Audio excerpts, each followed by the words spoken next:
A scary early morning situation in the emergency room of a hospital in Elizabethtown. Police shot an armed suspect inside the hospital. Thanks for joining us here at 6:30. I'm Alex Dieterer. Now, according to police, they responded to reports of the armed suspect just after 5 this morning. One officer fired his weapon, hitting the suspect. No other injuries were reported. Right now, WHAS11's Alexandra Goldberg and photojournalist Aspen Hester are live in Elizabethtown. And Alexandra, what's the latest in this incident?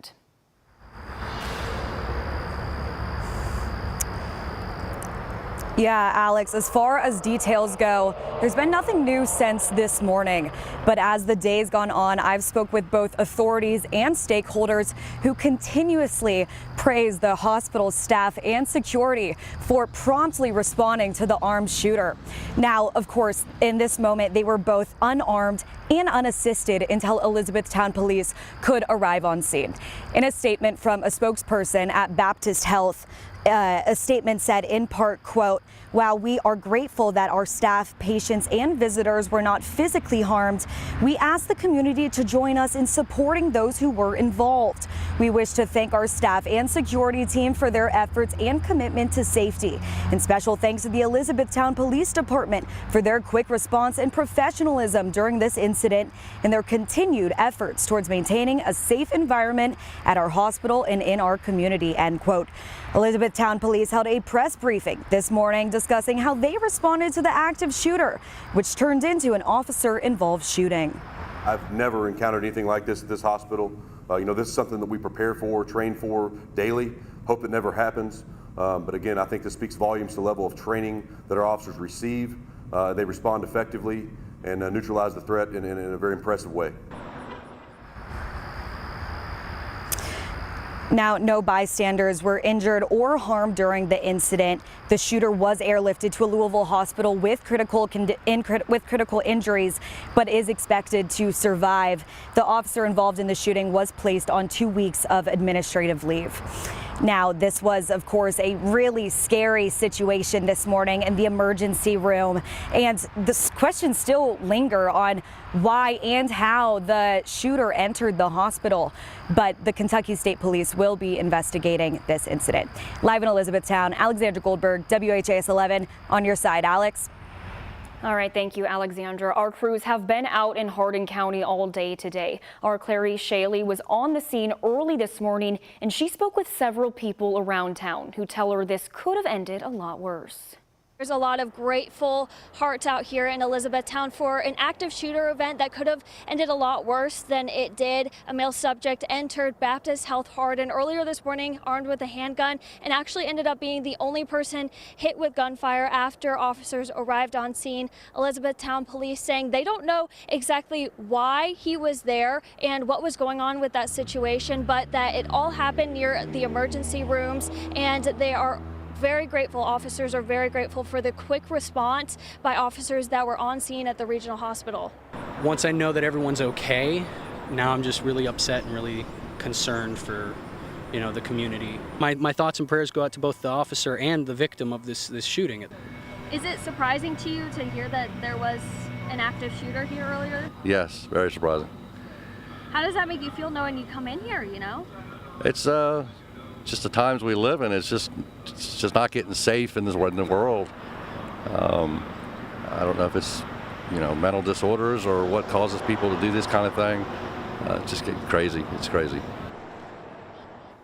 And we will work to bring you the latest information in this case. Indiana State Police is also investigating a shooting involving their officers in Lawrenceburg, Indiana. That's just about 30 minutes outside of Cincinnati.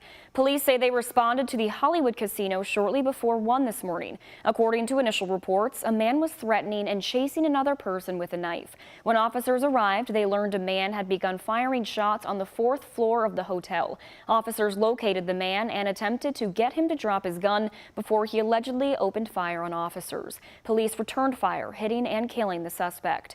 None of the officers were injured in the exchange of gunfire.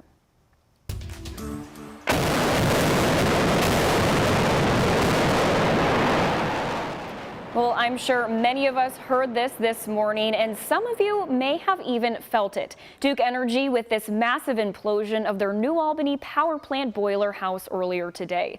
Duke Energy had sent letters to residents on both sides of the river warning them of the impending implosion, but did not give an exact time, only saying it was happening sometime this weekend. The former Gallagher power plant on Jackson Street finally came down at around 9 this morning. A loud boom was heard across the region when the building was blown. A Duke Energy spokesperson says the building came down successfully and safely, and everything went according to plan.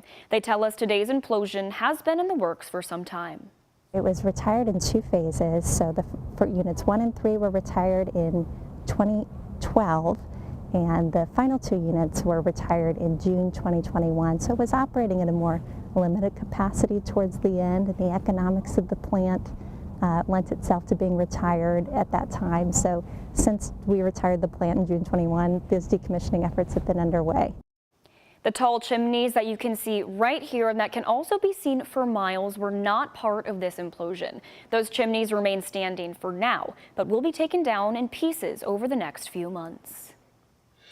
Now to the long-awaited trial of Richard Allen. This is the man authorities say killed 2 teenage girls in Delphi, Indiana in 2017. The prosecution is already calling its first witnesses. ABC's Ike Ajachi is here now with the latest. Opening statements in the long-awaited trial of Richard Allen, who's charged with the brutal murders of 13-year-old Abby Williams and her friend 14-year-old Libby German. Abby and Libby disappearing in the small, close-knit community of Delphi, Indiana, after going for a hike at the Monon High Bridge Trail. Their bodies discovered on Valentine's Day in 2017. Prosecutors say the case is about 3 things: the brutal murders of Libby and Abby, the unspent bullet found at the scene, and the bridge guy. They have to show that this investigation was perfect, ironclad, or at least good enough that there's no reasonable doubt. In court, the prosecutors saying that after the teens crossed that bridge, they noticed a man behind them.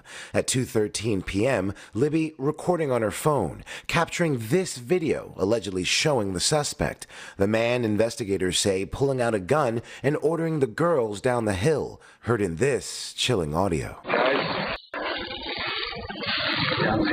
The prosecutor telling the jury, "You're going to see the crime scene. It was a gruesome scene." Investigators also finding a bullet at the crime scene. Tests showing it cycled through a gun they say was found inside Allen's home. That shell casing could have also come from a gun on Ron Logan's property, where the 2 victims' bodies were found. The defense in their opening statement raising questions about DNA evidence, also arguing cell phone records show Allen left the area by 2:15 p.m. The prosecution claiming the girls were dead by 4 p.m. On the witness stand, Libby's grandmother describing the search for the girls and the heartbreak after learning they had been killed. "I saw the coroner's van driving by, and that's when I realized they weren't alive." New tonight, Carolton police say all 4 victims from Thursday's deadly house fire have been located. Fire officials recovered the final body this morning. All 4 bodies are being transported to the state medical examiner's office for identification. Police say 2 people survived the fire, a man who was not at the house at the time of the fire and a 3-year-old rescued by police from the back door. Officials today say the child remains hospitalized but continues to improve. Now, as the rubble is carried away, the small, tight-knit community is rallying together. Again, that's the reason I say we need to pray for this community. The whole community, when one hurts, the whole community hurts here. Kentucky State Police Arson Unit will handle the investigation into how the fire started. Officials say it's too early to speculate on the cause.